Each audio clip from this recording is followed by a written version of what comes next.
Bonjour les amis vierges, bienvenue sur votre tirage. Donc c'est pour la nouvelle lune en scorpion qui aura lieu le lundi 13 novembre. Donc cette nouvelle lune, elle est intéressante parce que lundi, Monday, c'est le jour de la lune. Et le 13, c'est vraiment lié à l'arcane de la mort dans le tarot qui nous parle de transformation, de renaissance, de fin de cycle. C'est l'arcane du Scorpion, donc c'est vraiment très intéressant pour tout le monde. Là, on va avoir des fins de cycle, des transformations importantes. Allez, on va regarder pour vous quelle est l'influence pour mes amis vierges. Pour les personnes qui veulent une consultation, vous avez mon mail madamepimedium@gmail.com. Il est écrit sous la vidéo. Vous pouvez me contacter sur ce mail pour prendre rendez-vous. Vous avez mes tarifs sur le site internet, il y a le lien dans la page de profil. Vous avez aussi une vidéo en short dans mon profil pour voir les tarifs détaillés. Et pour les personnes qui sont de ma région, donc dans le 57 en France, je fais des soins énergétiques avec mon mari aussi. On travaille à deux maintenant, qui est magnétiseur. Voilà. Allez, c'est parti. Donc on va commencer avec l'oracle Ors et Ombres, un oracle d'alchimie lunaire que j'adore. Quels sont les messages pour les vierges? Ouh, ça s'est envolé. Waouh, on en a eu trois. Trois beaux symboles. Donc ici, on a eu le corbeau, l'enseignant spirituel. Lui aussi est lié à l'arcane de la mort. L'élément air. Ici, nous avons le nœud lunaire sud, la queue du dragon, le karma. Et ici, nous avons la salamandre, feu et bannissement. Donc ici, on va regarder les messages rapidement, parce que je regarde juste le résumé, parce qu'on n'a pas le temps sur des formats courts comme ici. Donc ici, le corbeau, il vous dit, vous allez recevoir un message divin. Ça nous parle aussi de magie, de sorcellerie, d'incantation, de rêve, d'ésotérisme, d'occultisme, de voyage entre les mondes, de personnes qui vont choisir aussi la solitude. On peut avoir aussi des messages de nos ancêtres, voilà, ou un apprentissage spirituel important qui vient. Si vous voyez souvent des corbeaux, ce sont des messagers, ils sont considérés comme les oiseaux d'Odin dans la mythologie nordique. Et en fait, ce sont les oiseaux qui voyagent entre les mondes. Donc c'est pour ça que c'est une symbolique assez forte. Alors, le 42, donc la salamandre. La salamandre, qu'est-ce qu'on nous dit à propos d'elle? Elle nous parle de feu destructeur du négatif. Donc ça, c'est vraiment le processus alchimique, c'est-à-dire l'élément feu. Nous avons tous les 4 éléments en nous. Le 5e, c'est l'éther, c'est notre esprit. C'est ce que représente d'ailleurs le pentagramme. Il n'est pas satanique lorsqu'il n'est pas inversé. Il ne faut pas confondre. Je tiens à le rappeler quand même. Ici, on nous dit le feu destructeur du négatif. Donc ça veut dire que tout le négatif en vous est en train d'être brûlé, d'être purgé par le feu. On nous dit que vous vous libérez de schémas destructeurs. Là, il y a une auto-guérison qui va se faire et une protection. Ok. Donc, c'est peut-être aussi de se libérer d'un karma qui dure depuis longtemps ou de vie en vie. Donc là, c'est parfait. C'est ce qu'on est tous venus faire, je pense, c'est se libérer ici. Alors, on va continuer avec la lunologie. Qu'est-ce qu'on vous dit pour vous, les vierges? On vous dit des ajustements sont nécessaires ici. Alors, pour atteindre un objectif, pour changer quelque chose qui ne vous plaît pas dans votre vie, peut-être. On va regarder avec l'oracle Histoire de sorcière.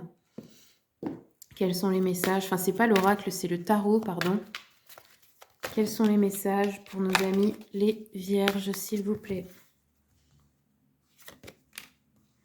Alors, nous avons l'arcane de la lune, un roi de bâton et un chevalier de bâton.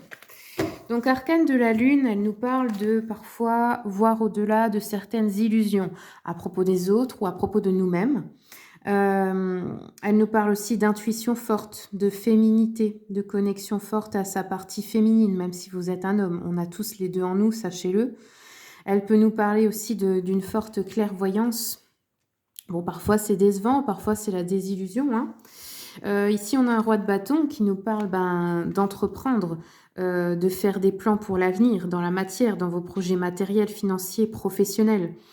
Vous avez envie de construire quelque chose ici.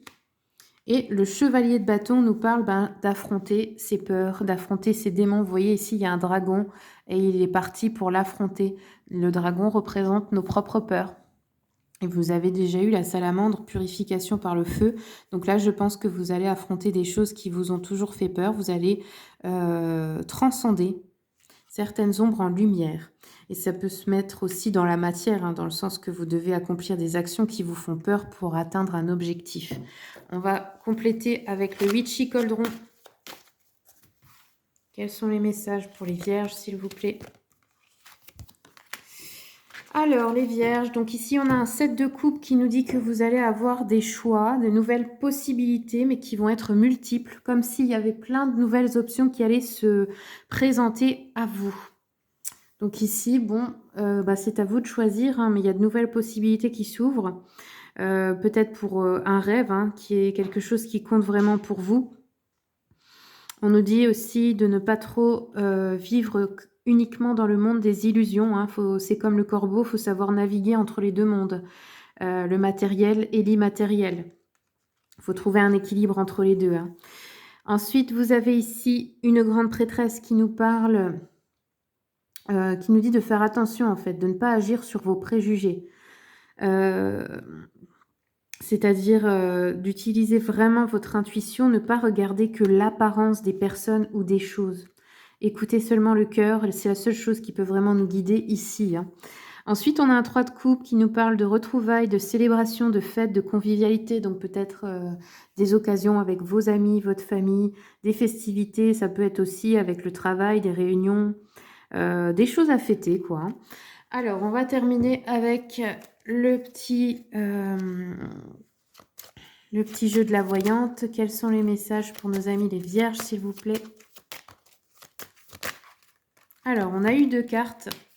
Ok, ici, on nous parle d'un homme qui pourrait être un traître, qui pourrait être faux avec vous, qui pourrait aussi être un escroc. C'est peut-être à propos de ça, hein, ne vous faites pas d'illusions, hein, parce que vous avez eu 2 fois une mise en garde. On nous dit que c'est quelqu'un qui est déloyal, qui cherche à vous escroquer, donc ça peut être dans le milieu professionnel, mais ça peut être aussi un homme que vous avez rencontré au niveau sentimental. Ça peut être quelqu'un qui est déloyal, un collègue, hein, qui est médisant. Vous savez, ces fameux collègues qui viennent critiquer quelqu'un avec vous, puis après, c'est juste pour aller répéter ce que vous avez dit, en fait. Donc attention, ne faites pas confiance à tout le monde. On peut nous parler aussi d'une trahison dans votre entourage proche de la part d'un homme. On dit que cette personne cherche à vous nuire, hein, à provoquer des querelles, des conflits. On a la maison, le foyer. Ici, on nous parle d'une bonne entente familiale, d'un changement très proche et très heureux chez vous, dans votre situation. Mais voilà, attention à cet homme. Voilà les amis vierges, c'est tout ce que j'ai pour vous. Je vous remercie beaucoup pour votre écoute. Merci à mes abonnés pour votre fidélité. Bienvenue aux nouveaux arrivants. Si vous aimez mon contenu, bien pour me soutenir, n'hésitez pas à vous abonner, commenter, partager, liker. Et je vous souhaite à tous le meilleur.